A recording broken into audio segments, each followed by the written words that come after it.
Rebonjour. Donc je suis dans ma phase historique et nous sommes arrivés au XVIe siècle. Alors, au XVIe siècle. Donc ce matin, je ne sais plus de quoi je vous ai parlé. Ah oui, je vous ai parlé du contexte historique du XVIe siècle. Et maintenant, je voudrais vous parler plutôt des corsaires. Les corsaires, ce sont les pirates de mer. Et donc, par rapport à l'Afrique du Nord, donc nous avons les fameux corsaires, les Barbarossa, les Darwood, Besha, etc. Et il y a certaines propagandistes de l'histoire essayent de faire valoir comme quoi l'Afrique du Nord était constituée de trafic, de marchandage, de traite humaine, etc. Alors, la piraterie n'était pas exclusive à l'Afrique du Nord. La piraterie n'est pas exclusive aux barbaresques. Ceci est faux. Les barbaresques ne sont pas à l'origine de la piraterie. Ils ont effectué de la piraterie, mais on peut considérer ça comme des fonctions au service de l'Ottoman. Et on pourrait peut-être leur reprocher d'avoir duré dans la piraterie jusqu'au XVIIIe siècle, lorsque des accords de commerce prévalaient. Mais les Nord-Africains ne sont pas à l'origine de la piraterie maritime. Donc il y a des historiens qui essayent de faire entendre ce point des esclavagistes, etc., etc., etc. C'est absolument faux. Alors, en ce qui concerne les corsaires, évidemment, c'est un passé assez honteux. Disons, on ne s'en flatte pas. Alors, les corsaires viennent d'où? Les corsaires viennent souvent des îles, viennent des Baléares, viennent de Djerba, viennent de la mer Tyréenne en Grèce, viennent de Malte, viennent aussi de Corse. D'ailleurs, le mot corse est un mot qui ressemble à corsaire. Donc c'est le seul pays qui ne tient pas de complexe par rapport à son origine. Et vous connaissez le drapeau de la Corse. Le drapeau de la Corse, c'est la tête d'un pirate. Donc les Corses, je ne dis pas qu'ils sont fiers, mais en tout cas, ils ne renient pas leur passé de corsaire qui a donné le nom, l'identité, le drapeau de leur île. Et c'est vrai que les corsaires aiment les îles parce que c'est là où ils peuvent se réfugier, c'est là où ils peuvent se protéger, c'est là où ils peuvent reconstituer leur force et repartir à l'attaque. Et en plus, les îles sont portées sur la mer. Donc c'est des lieux de refuge, ils sont absolument inattendus. Et donc les corsaires, je ne dis pas toujours, mais ils ont souvent comme lieu de refuge les îles, les lieux où ils gardent leurs trésors, etc. Alors, le mot corse, par exemple, vous savez que en arabe, on dit Qorsan al-Bahar. Qorsan al-Bahar, ça veut dire les pirates. Et dans la lingua franca, c'est-à-dire avant la langue arabe, et en fait cette langue méditerranéenne qui unissait un peu tous les pays de Méditerranée, on parlait de Qorsan, de Corse, les Corses, et qui voulait dire les pirates. Donc vous voyez, les pirates des mers et Qorsan al-Bahar, donc il y a une proximité.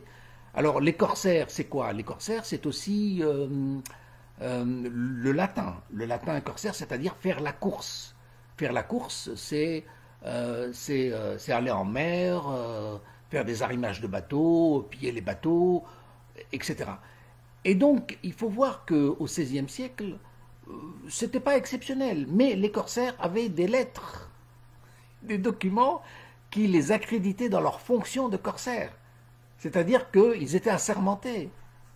Et, enfin bon, je n'ai pas les mots exacts, vous pouvez revenir, parce que je parle un peu comme ça à l'improviste, mais les corsaires avaient des lettres qui leur donnaient des missions, et il fallait respecter ces missions. Donc les corsaires répondaient à des fonctions. Alors, il est inutile de dire que les corsaires sont exclusivement barbaresques. Non, parce que ça, c'est un peu incorrect. Non, les barbaresques concernaient toute la Méditerranée. C'était une forme d'activité dans les mers. Et les barbarouses, les babarouges, les daroutes, etc., ne sont pas exclusivement nord-africains. Il y avait par exemple, il y a une région qui s'appelle dans le sud de la France qui s'appelle La Ciotat. C'est aussi mignon La Ciotat. Mais La Ciotat, c'est qui La Ciotat? Mais c'est un grand pirate. C'est pareil. C'est total. Et puis, bon, écoute, j'ai pas les. Je vais vous encourager à lire le bouquin. Dans mon livre, je reprends un peu les noms de tous ces corsaires qui ont des noms. Jean Reis, Giorno Armato, je ne sais plus quoi, de Malte, d'Angleterre, de Hollande. Donc l'activité de piraterie était extrêmement courante, elle n'est pas spéciale aux Nord-Africains. Seulement, dans le cadre des Nord-Africains, les barbaresques, les pirates barbaresques, ont été des outils pour l'Empire ottoman. Alors, dans les pirates barbaresques, je vous ai donc parlé de Barberousse, Babarouche en arabe. Alors, Barberousse, c'est le nom d'une fratrie. Alors, le tout dernier s'appelle Kherdin Barbarossa ou Kherdin Babarouche. Alors, le dernier de la fratrie, en fait, ce fut le dernier espoir, et en fait, c'était des instruments du pouvoir ottoman. Et l'aîné, dont j'ai oublié le nom, je m'excuse, parce que j'ai pas de papier sous la main, lui avait fui Bougie, la ville de Bougie Béjaïa, qui était un lieu de refuge pour la flotte.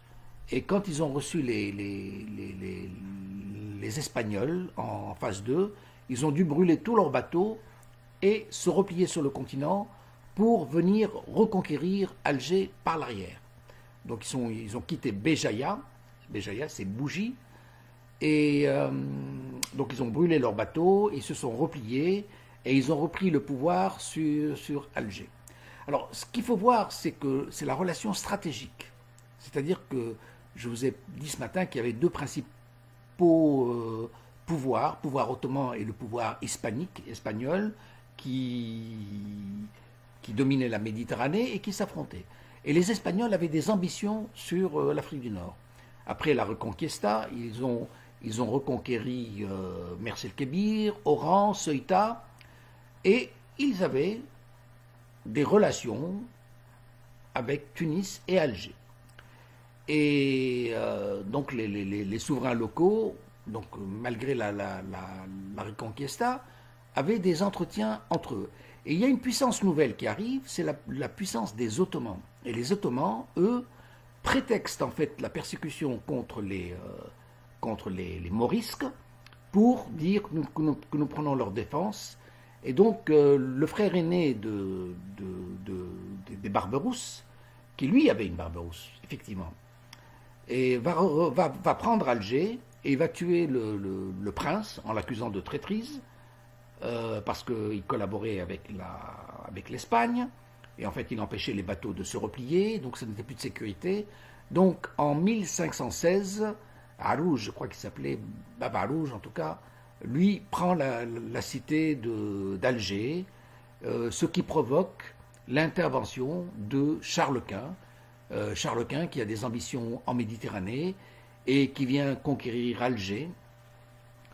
Et Baba Arouge et son frère sont tués lors des combats, notamment à Tlemcen, parce que la capitale en Afrique du Nord n'était pas Alger à ce moment-là. Alger est encore une cité nouvelle portée sur la mer, mais la principale cité active, ou la principale capitale des Berbères, dirions-nous, c'est Tlemcen. Et donc il y a des batailles à Tlemcen où les deux frères de Baba Arouge décèdent au combat. Et on s'imagine donc vers l'année 1519 que Charles Quint a repris le pouvoir sur l'Afrique du Nord, mais c'était sans compter sur le plus jeune Khidr, qu'on appelle Kherdin, et qu'on appelle Khaireddin Babarouche, Khaireddin Barberousse ou Khaireddin Babarouche. Alors, est-ce qu'il avait la barbe rousse? Il semble que non.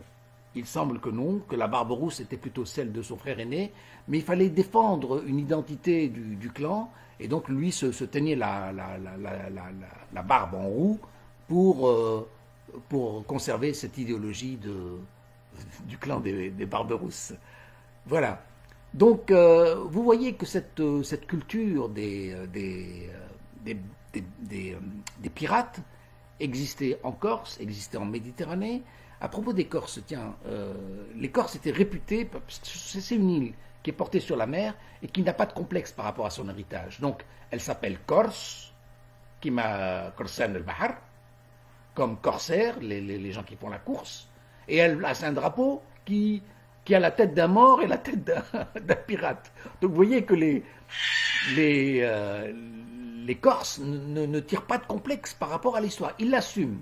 Et c'est vrai que la Corse, tout comme d'autres îles, étaient des refuges pour corsaires et des refuges de redéploiement, etc. Et les Corses étaient connus en Méditerranée. Alors je vais vous raconter une anecdote.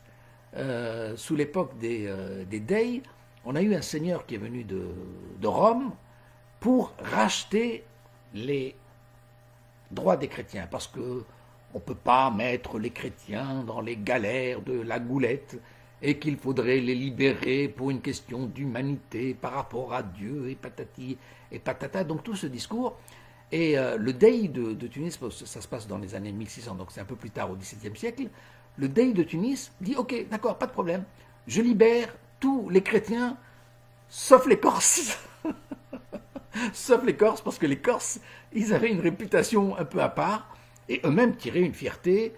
C'était des grands navigateurs. Ils ont servi, plus tard, ils vont contribuer aux découvertes du monde, et ils vont continuer dans l'armée française. Alors donc les Corses sont des navigateurs, puisque ce sont des insulaires qui sont portés sur la mer. Donc ils ont une culture spéciale.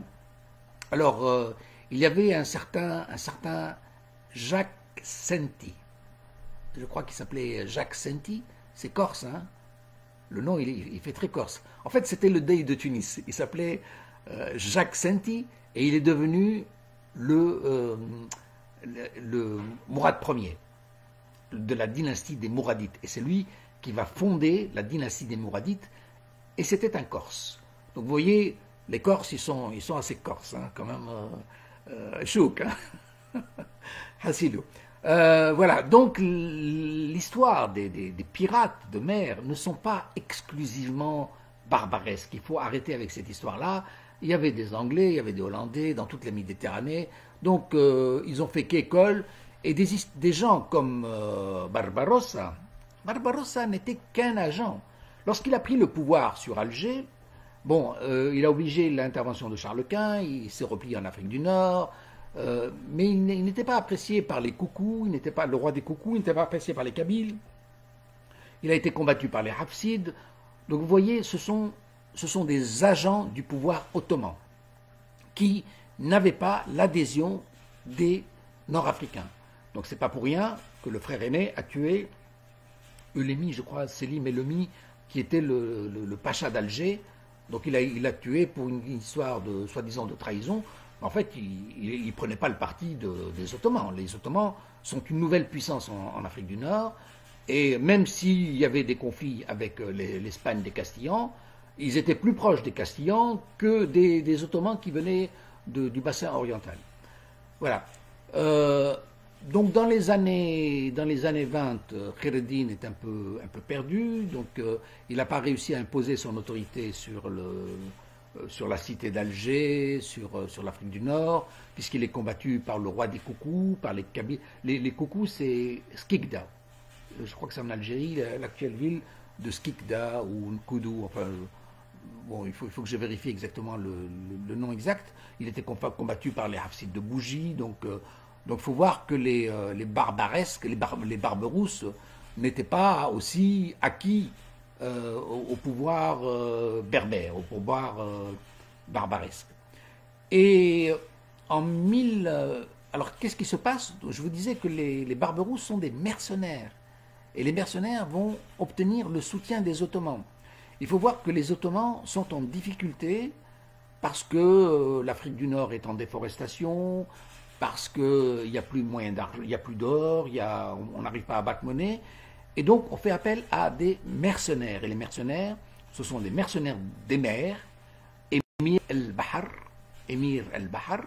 qui va donner le nom de amiral. Émir el-Bahar, amiral. Donc vous voyez, ce sont des noms qui vont donner qui vont nommer beaucoup de termes de la navigation viennent de cette période.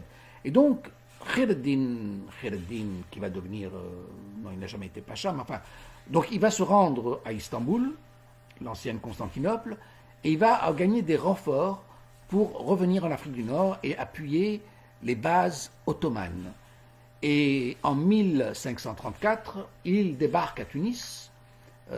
Khaireddin Barbarossa débarque à Tunis en 1834 et il se moque du prince Hafsid en disant « Je suis venu avec le véritable prince ». Je reviendrai sur cette bataille de Tunis de 1835 parce qu'il y a des détails à connaître et je ne les ai plus en mémoire. Donc, et il revient, donc il essaie de reprendre le pouvoir, il essaie de destituer le souverain. Et ce qui se passe, c'est que la population adhère au charisme de Barberousse et on renvoie son prince qui est obligé de fuir. Et Charles Quint intervient à Tunis en 1835 pour restaurer le prince dans son pouvoir. Voilà. Alors Barberousse, qui est donc quelque part une grande terreur, un soi-disant pirate des mers. En fait, moi je pense que c'est tout simplement un agent de la flotte maritime ottomane. D'ailleurs, c'est pas pour rien qu'il va négocier et qu'il va collaborer avec François Ier sur les champs de bataille d'Italie. Et Barberousse aura toujours pour projet de revenir. Donc, alors que je termine l'histoire, en 1835, Charles Quint arrive à Tunis. Et donc Barberousse est battu, il doit se replier, il retourne à Alger, et donc Alger, qui était anti-ottomane, devient pro-ottomane, avec le soutien de Constantinople. Donc la Turquie, dirais-je, l'Empire ottoman, appuie de plus en plus sa puissance, sa présence en Méditerranée et aussi en Afrique du Nord. Donc vous voyez que les éléments stratégiques passent avant le côté religieux. Parce qu'on nous passe toujours l'histoire sur le côté religieux. Et en fait, la religion ne vient que par après. Que quand il y a la victoire des Ottomans, alors on fait valoir l'islam. Mais avant que l'islam ne s'impose, il y a d'abord les Ottomans. Et pour faire passer leur adhésion, disons, légitime, ils se font passer pour des musulmans et ils font passer leur engagement pour islamique. Et voilà. Donc, où c'est que j'en étais? Alors, dans les autres corsaires, il y a aussi le fameux Dargout. Dargout qu'on dit en français Dragut. Dargout Becha. Dargout Becha, lui aussi est originaire des îles de Mytilène ou je ne sais plus trop quoi. Enfin bon, l'information n'est pas exacte. Et c'est le brillant élève de Khaireddin Barberousse. Il a été emprisonné par Doria qui était l'amiral de Gênes, et Khaireddin obtient la libération de Dargout en donnant une concession de Tabarka, qui était un lieu de corail, et il donne une grosse somme d'argent, j'ai oublié combien c'était, et donc pour libérer Dargout. Donc il a payé très très cher pour payer Dargout. Et Dargout va s'avérer un brillant élève, et il va le dire, je vais payer au centume ce que tu m'as payé, et il va tenir parole. Alors, Dargout, c'est vraiment la grosse terreur, c'est l'homme abominable, une terreur absolument... à lui-même, à lui seul, il vaut un récit, il vaut une page. Alors, Dargout Becha s'est réfugié il passera sa vie à s'affronter avec l'amirauté de Doria. Et il va rentrer à Mehdiya quand Doria arrive, il se sauve quand Doria l'encercle, et il se retrouve bloqué, il ne peut plus rejoindre la haute mer. Donc vous voyez Mehdiya, donc il est bloqué dans le golfe de Gabès. Il est obligé de se replier sur le golfe de Bourara, donc dans le sud, et là il est bloqué entre le golfe de Bourara, qui n'est pas très profond, et la route romaine. Donc on se dit que Dargout ou Dragut est cuit, c'est terminé. Il est terminé. On va voir sa peau finalement. Et finalement, Dargout arrive à s'échapper. Comment? Eh bien, en faisant des coulisses de bois et en faisant transverser ses bateaux à travers la route romaine. Comme il ne pouvait plus rejoindre la haute mer, puisque les embarcations génoises étaient là, donc il va faire passer ses bateaux durant toute la nuit au travers de la route romaine en mettant de la graisse, de l'huile, du bois, et il fait transférer ses bateaux, il se retrouve en haute mer et il va rejoindre Tripoli. Donc il y a un exploit qui est réalisé par Dargout et il va prendre Tripoli et il va s'instaurer pacha de Tripoli, donc dans les années 1555, la date n'est pas exacte, hein, mais je vous donne à peu près où c'est. Hein. Donc il va à Tripoli, et Tripoli revient donc sous l'obédience des Ottomans. Donc nous avons eu Alger qui tombe sous les Ottomans, maintenant nous avons Tripoli qui tombe sous la coupe des Ottomans. Et Dargout va être extrêmement pénible pour les sudistes de la Tunisie, pour les tribus berbères, etc. Bon, mais ça sera une autre page, parce que je vous parlerai de Djerba durant toute cette période du XVIe siècle, parce qu'il y a eu de très nombreuses batailles, de nombreux débarquements, des tentatives de prise de pouvoir, etc. Voilà. Donc la page d'aujourd'hui, enfin la page de maintenant, concernait les corsaires. Les corsaires ne sont pas la particularité des Nord-Africains, non. Les corsaires, c'était une pratique qui existait depuis longtemps.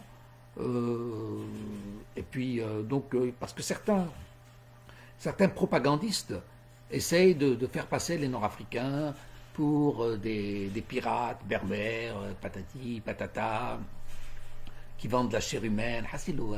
Bon, tout ça, c'est des propagandistes d'extrême droite qui cherchent en fait à nuire aux musulmans d'aujourd'hui en tapant sur leur histoire. Bon, c'est minable, hein, mais c'est pas la vérité. La pratique des corsaires était courante, et même les corsaires Barbarossa ou Khaireddin Besha, pardon, excusez-moi, ou Dargout Besha, ou plein d'autres pirates, répondaient à des pouvoirs d'État. Ils répondaient à des intérêts politiques, stratégiques. Donc Barberousse est reçu à Toulon.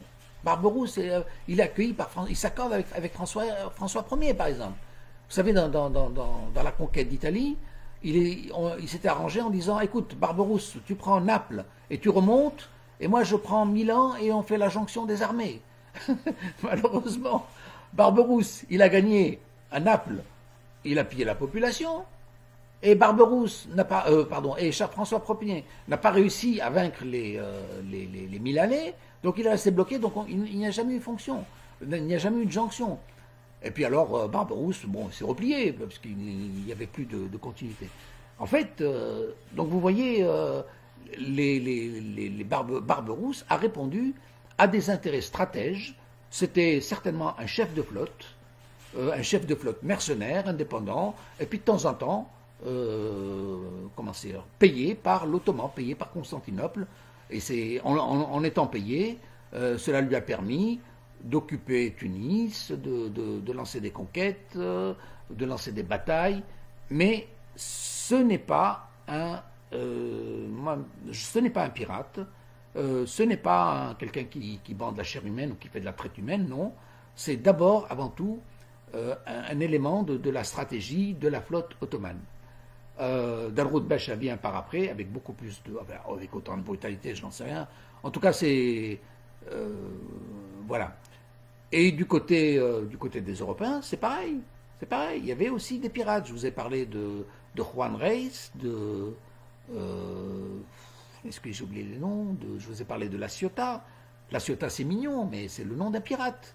Je vous ai parlé de... Alors, il y avait un texte, aussi qui disait que... il parlait des Corses en disant... les Corses sont... Ah oui, ils sont de grands voleurs. Donc le texte, il dit oui, c'est des bons combattants et des grands voleurs. Donc vous voyez, et puis alors on pille bougies, c'était l'application du XVIe siècle, donc la sécurité n'était pas acquise pour tout le monde. Voilà. Alors, voilà, donc c'est une page corsaire. Une page corsaire d'Afrique du Nord, les barbaresques. C'est pas quelque chose d'exclusivement barbaresque, c'est quelque chose qui concernait la Méditerranée et le monde, ce type de pratique. La seule chose qu'on peut dire, c'est que les barbaresques ont duré longtemps, mais depuis le XIIe siècle, il y avait des pratiques de piraterie, etc. Alors, les pirates, bien sûr, ont tout un récit, toute une histoire. Pour eux, ça fait des romans, certainement. Mais bon, cette mémoire des pirates n'est pas toujours connue. La seule île prestigieuse qui n'a pas honte, en fait, de cette pratique-là, ce sont les Corses. Les Corses, ils ont dans leur drapeau une tête de pirate. Vous imaginez? Ils ont une tête de pirate pour symboliser leur drapeau. Et ils s'appellent Corse. Corse qui veut dire pirate en lingua franca et en arabe. Faire la course, si on veut être plus poli, en utilisant l'expression latine. Et les Corses ont toujours créé des problèmes en Méditerranée. Et par exemple, une autre anecdote, c'est par rapport à Louis XV. Nous avons une guerre, vous savez que Tunis a eu une guerre avec Louis XV, au XVIe siècle, hein, donc au XVIIe siècle, pardon. Donc beaucoup plus tard, mais cette guerre concernait qui? Les Corses, bien entendu. Parce que les Tunisois, dirait-on, les Hafsides de Tunis, ne voulaient pas négocier la question des Corses. Et Louis XV disait, non, les Corses sont français, parce que à ce moment-là, la France avait annexé la Corse, et le Tunis ne reconnaissait pas cette annexion. Et donc elle disait, non, les Corses ne sont pas des Français, ce sont des Génois ou tout ce que vous voulez, mais en tout cas, ils ne sont pas Corses. Et donc, ils ne voulaient pas négocier. Et alors, Louis XV a envoyé quelques bataillons, on a eu une petite bataille, après ça s'est arrangé. Mais voilà. Ok, d'accord. Alors, bon, j'ai certainement oublié des choses, mais ce que je peux vous recommander, c'est de lire mon livre, c'est tout. Si vous le lisez, vous aurez plus de détails, et quand vous lisez, alors on peut développer le débat, etc. Ok, allez. Bon, demain, je vais vous parler, je serai toujours dans le XVIe siècle, qui est extrêmement riche, et je ne sais pas de quoi je vais vous parler, peut-être des documents iconographiques, peut-être des principales batailles de Tunis de 1535, celle de 1574. Bon, j'ai de la matière, j'ai de la matière. Je pense que demain, je vous recontacte, ça va? Une dernière chose, ces vidéos, je les fais en direct, mais mon but c'est de rassembler une mémoire, et ils seront sur le compte YouTube de Zagzagou Neyer. Allez, à bientôt, ciao, ciao, ciao, ciao.